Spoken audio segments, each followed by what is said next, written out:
Hello? James Gunn's Superman trailer has been out for a while, and a lot of people have talked about it and overanalyzed it, and I had all these thoughts in my head that I wanted to put into a video, just to give my 2 cents. Raise the sea level by pissing, as it were.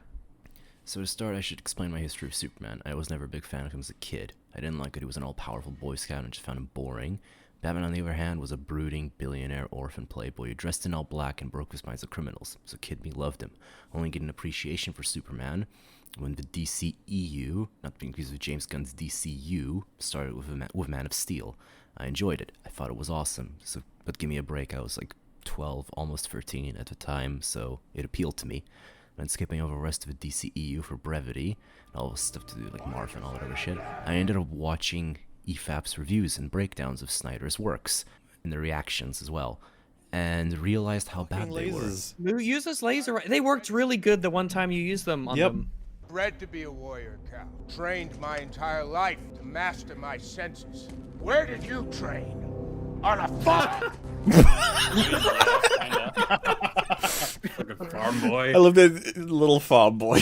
On a farm! What's wrong with training on a farm, you racist? On a farm! This made me want to go back and rewatch the Justice League cartoon, which I half-heartedly watched as a kid. I always preferred Batman the Animated Series. I still haven't seen Superman the Animated Series. And I also I watched Superman 1 for the first time. I came to the realization, Superman is awesome and severely underrated. It only took years of bleak, nihilistic, subversive, deconstructionist, and pseudo-intellectual media for me to realize this. I then later watched Dragon Ball Z and Dragon Ball Super, which I was kind of avoiding as well. I don't know why, it just didn't appeal to me at the time until recently. And I watched them for the first time, and the movies, and funnily enough, this made me a fan of both Dragon Ball as a franchise and cemented my love for Superman. I'm making this video because I believe that these 4 pieces of media, the Justice League cartoon, Superman 1, Dragon Ball Z, and Dragon Ball Super, all hold lessons that this Superman needs to learn. Some of these lessons he already has.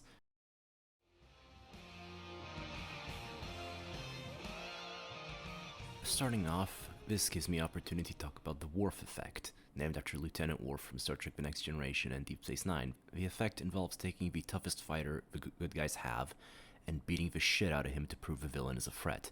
Funnily enough, this trope was actually started in the comics by Superman, who would be defeated routinely to up the stakes.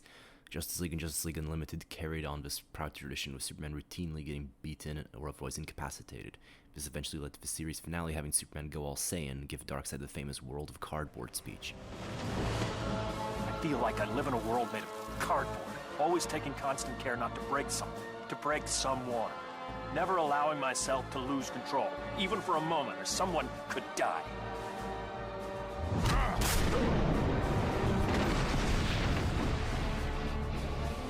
But you can take it, can't you, big man?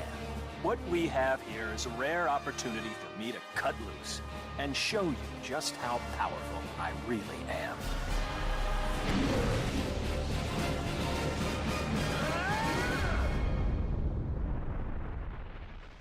And given how a large criticism of Superman is that he's boring because he's too overpowered, this sort of artificial limit works well since he doesn't want to just execute people all willy-nilly.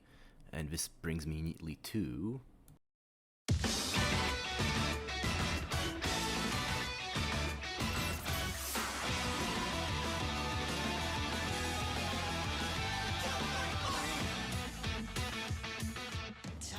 Everyone by now knows the old what if. What if Superman and Goku fought? From a writing perspective, it would probably just be a friendly sparring match, like in the third Death Battle. But from purely clinical numbers perspective, the debate continues. I was always Team Superman and still am, but when I was younger, like child, early teen, a little bit late teen as well, I never understood the link between the two, besides their power level. It's only when I watched Dragon Ball Z and Super semi-recently that I finally got it. Now tell me if this sounds familiar. A spaceship carrying a baby crash lands on Earth. The baby is adopted by an old dude who raises the child as his own. The child is freakishly strong, and when the child grows up, he decides to use his powers to protect the Earth. Now, broadly, this sounds like Superman, though of course the details are very different. Obviously, their powers are completely different. Flight and super strength are the only ones they share. Superman is powered by yellow sun radiation, buffed by blue and white, and nerfed by red. Plus, he's weak to kryptonite and magic. Goku uses Ki to fight, along with his Saiyan genetics giving him the ability to transform into the Uzaru, or Great Ape, initially, but after his tail gets cut, he is able to become the Super Saiyan, levels 1, 2, and 3, a Super Saiyan God, which is basically the power of 5 Saiyans put into one, a Super Saiyan God Super Saiyan, or Super Saiyan Blue because that's a mouthful, which is a Super Saiyan God with Super Saiyan stacked on top if you can wrap your head around it, and then Autonomous Ultra Instinct, which is basically just aimbot, or like he can fight without thinking. It's weird like that. And that's without even touching, fusions, the Kamehameha, the Spirit Bomb, instant transmission, and all the other shit he can do.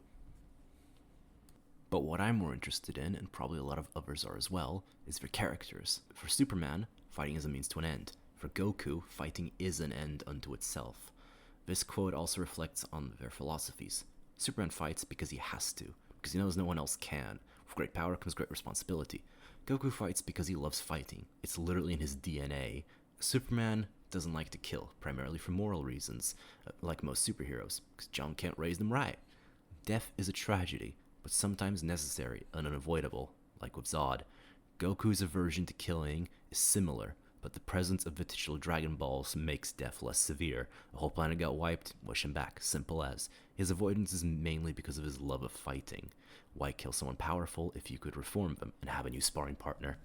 The reason I bring up Dragon Ball is that it took a lot of inspiration from DC Comics, as displayed previously with Goku's origin, and DC could in turn be inspired by Dragon Ball. They technically already were in the comics, since Goku had Gohan, his son, and Clark then had John, his son, in the comics, which I really like as an idea. Same reason I like Batman's Robins. It's nice to see a superhero become a parent and how they handle it. You're not fighting Lobo or Parasite, you're trying to discipline a child who's basically as powerful as you, kind of like that Robot Chicken skit.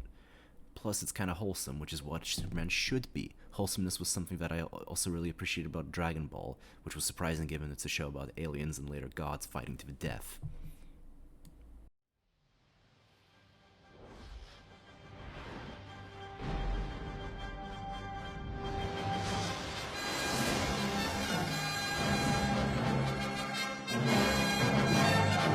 This might be the shortest section. I am a zoomer, and as stated previously, the first Superman movie I watched was Man of Steel when I was around 12, and I really liked it.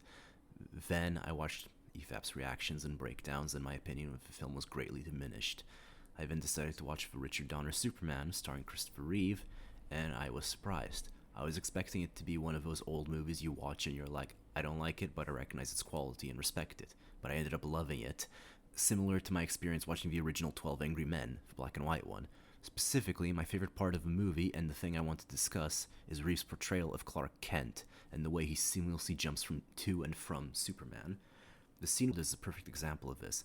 All he has to do is straighten his back to look like a different person. I guess that works as a good PSA on proper posture. And the way he speaks, the way he carries himself, it's all so different from Superman that you could actually buy that the average person doesn't think these two are the same guy. It seems like Gunn's Superman is leaning into that, if these clips are anything to go by, which I'm very happy to see since Snyder Man didn't even try. And speaking of... Your cells have drunk in its radiation, strengthening your muscles, your skin, your senses. Earth's gravity is weaker, yet its atmosphere is more nourishing. You've grown stronger here than I ever could have imagined.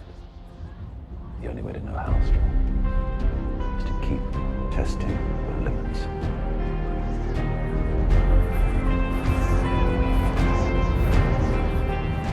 On a fuck! Snyder Man. What more is there to say that hasn't already been said before? It's dark, nihilistic, depressing, basically the antithesis of everything Superman stands for. Also unintentionally hilarious. It's basically an entire trilogy of what not to do when making a Superman movie. It's always funny to me how his fans always defend his DC stuff, yet they never mention his other works, like Army of the Dead or Rebel Moon, which is just a Warhammer 40k knockoff, or homage if we want to be charitable about it. But Netflix pays him to make stuff for him, so whatever, good for him, he's got his thing. But back to the Snyder Man movies. They have some cool shots, as long as you ignore their context. Everyone has to hate Superman because people are dicks, I guess, and if there's even a 1% chance, we have to take this absolute certainty. Superman has to be presented as Space Jesus, even though traditionally he's more like Moses crossed with Hercules. At least that's how I see him. He levels cities with his fights rather than trying to prevent that from happening. Like I said before, turn your brain off, it looks pretty cool. With a backlash forcing Snyder to specify that the Doomsday fight was in an abandoned part of Metropolis. He commits baby genocide by killing all the Kryptonian embryos, dooming himself and Zod to be the last Kryptonians, which turns Zod into a cartoon character who just wants to kill and destroy everything to make Superman suffer. And he finally kills Zod only after Metropolis has been turned into a war zone, and who knows how many people have been seriously injured or killed. Now, I did say previously that Superman doesn't kill, and while true, there is a time and place, like say when you're fighting a psychopath who has all your powers, but yeah, snap his neck, who cares?